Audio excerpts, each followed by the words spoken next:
इंसानी नस्ल जेको हिते आबाद हुयो ऐं हुन ई शयूं इस्तेमालु जो हुन जे ज़रिए इस्तेमालु रहियूं आहिनि जेके हिन भिट में जेको काफ़ी तइदाद में काफ़ी इलाइक़े में पकड़ियल मिलनि थियूं पियूं। तो इहो तव्हांखे वाहन ते छा थो महसूसु थिए जेकी तव्हां खयो बीठा आहियो ही त बाबा तक़रीबन माना असांजूं ही त 8 पीढ़ियूं 9 पीढ़ियूं हिन जॻह ते गुज़रियूं आहिनि जो ही असांखे आसार हिन जॻह ते नज़र अचनि था। इन्हनि खां बि अॻु जा ई आहिनि ही माना जेको बि कुझु आहे। कुझु शयूं अहिड़ियूं मिलनि पियूं हिते जीअं पुराणे दौर में ही हिकिड़ी अहिड़ी शइ आहे जीअं भाई हिन जे लाइ अहिड़ो दौरु पर अहिड़ी पकी ठहियलु आहे जो हिनखे का बि शइ अॼोके दौर में अहिड़ी का शइ ठिकर जी लभे कोन थी जेको एतिरा साल ज़िंदा रहे ऐं हिनखे का बि शइ ॾियणो को बि नुक़सानु कोन्हे रुॻो भॻल आहे।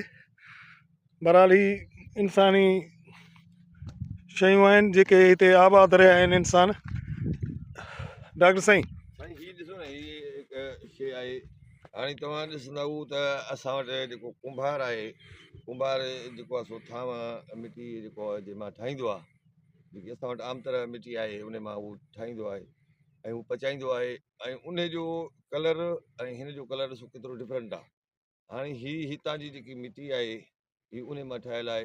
हाणे जॾहिं हीअ पची तयारु थियल आहे उन ज़माने तयारु थियो आहे त हुन जो ॾिसो हींअर शेप ॾिसो हिन जो कलर ॾिसो ओड़ो ताज़ो ताज़ो लॻो पियो आहे ॼण त ॾिसो न हिन जो कलर ॿिए नमूने आहे ऐं एॾो हू चीकी ऐं एॾी मज़बूत मिटी लॻे थी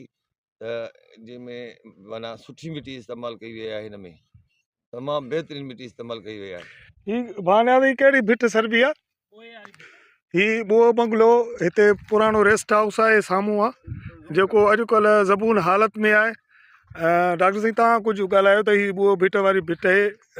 साईं ॿुओ बंगलो जेको आहे इहो क़दीमी बंगलो आहे ऐं इहो उन ज़माने जे में जॾहिं अंग्रेज़ नहरी निज़ाम जो क़ाइमु कयो हो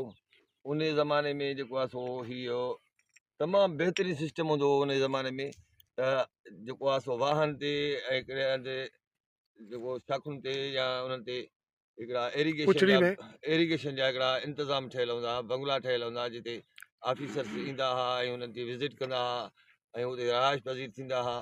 ऐं उहे जेके हींअर वेरान ऐं ज़बून हालत में आहिनि उते ॾाढो VIP ठहियल हूंदो हुन में पार्किंग हूंदी हुई हुन में गुल ॿूटा हूंदा हुआ हिन में जेको रिसर्च सेंटर हूंदा हुआ। हाणे उहो सॼो हींअर तबाही जो ही उन सां गॾोगॾु ही थर पार कर अचिड़ो थर ही भानियाज़ साम्हूं आहे ही ॿुए भिट सॾिबी आहे ॿुए बंगले वारी भिट जिते ही आसार मिलनि था त क़दीम दौर में हिते को इंसान जी रहाइश थी आहे। छो वरी कुझु अहिड़ियूं शयूं ही ठिकर हाली त ज़ाहिर में त इहे शयूं असांखे मिलनि पियूं ठिकर विकर पर थी सघे थो असांजे जेको कोन नंढड़ा ॿार जेको छा नालो भांडारी क़िस्म जी हिकिड़ी शइ आहे उहा बि माना नज़र अचे थी लॻे थो त हीअ का भांडारी आहे जंहिंमें ॿार ख़र्ची गॾु कंदा आहिनि या जेके औरतूं हुन में जेका सो ख़र्ची पैसा रखंदियूं आहिनि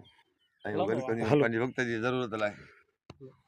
वरी मिलंदासीं ॿिए दफ़े। ख़ुदा हाफ़िज़।